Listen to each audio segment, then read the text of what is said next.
Welcome to the video. This is the next in my series of personal ratings of various service stations that I've parked in or attempted to park the caravan in.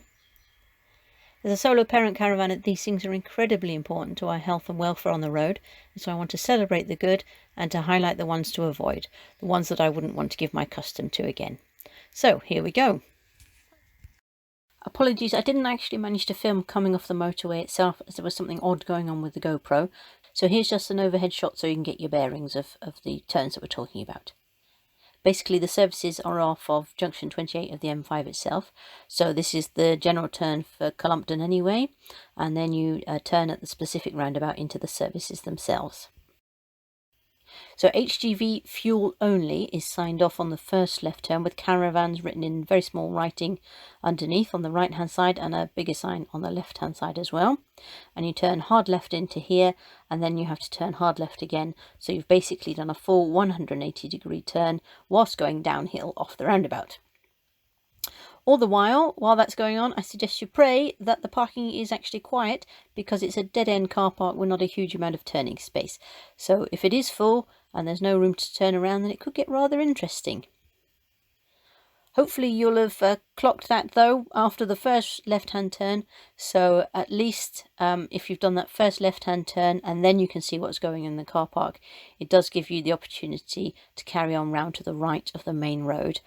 And that's the one chance to follow around and get back out of the service station, the one that's marked with HGV fuel. Incidentally, the HGV parking itself is way off down at the end of the site, so you would have carried on going straight down that main road into the service station itself. So you have to go past all the car parking and past the shop itself and so on. But that's also a dead end, so absolutely everything has to reverse in. But of course, don't use that anyway. You know, truckers need those spaces and legally they absolutely have to take breaks at fixed times. So you don't want to be towing your caravan off down there anyway. The whole site is actually quite small, so it can feel quite chaotic with cars going in and out all the time. And it's sandwiched between the motorway and the railway line. So here you can see how far down the car park is.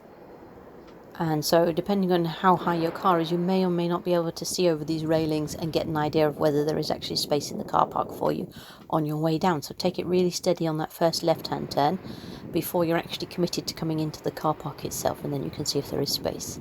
The car park itself, these spaces at the front are well signposted, and there's some on the right-hand side looking at this picture. That are marked out on the ground, but other than that it's a little bit free form, so it's not the best organised car park. So look at the size of the spaces. As you can see, we only just fit, and we're only about 11 metres long actually, so who knows how proper sized caravans fit, especially if it's busy. When I used Exeter services with the car, I remember it being quite chaotic, which is why we thought we'd come and check out Cullompton. But actually Exeter services, which are 12 miles to the south, is quite chaotic to get into because you've got to come off the motorway and do 2 or 3, I think it is, roundabouts before you get onto the service station itself. But once you're in there, looking again at the caravan parking, it actually seems far better organised and very well laid out. So I definitely recommend giving Cullompton a miss and going for Exeter instead. So on the plus side, there is separate caravan parking, but on the downside, it's a very little service area.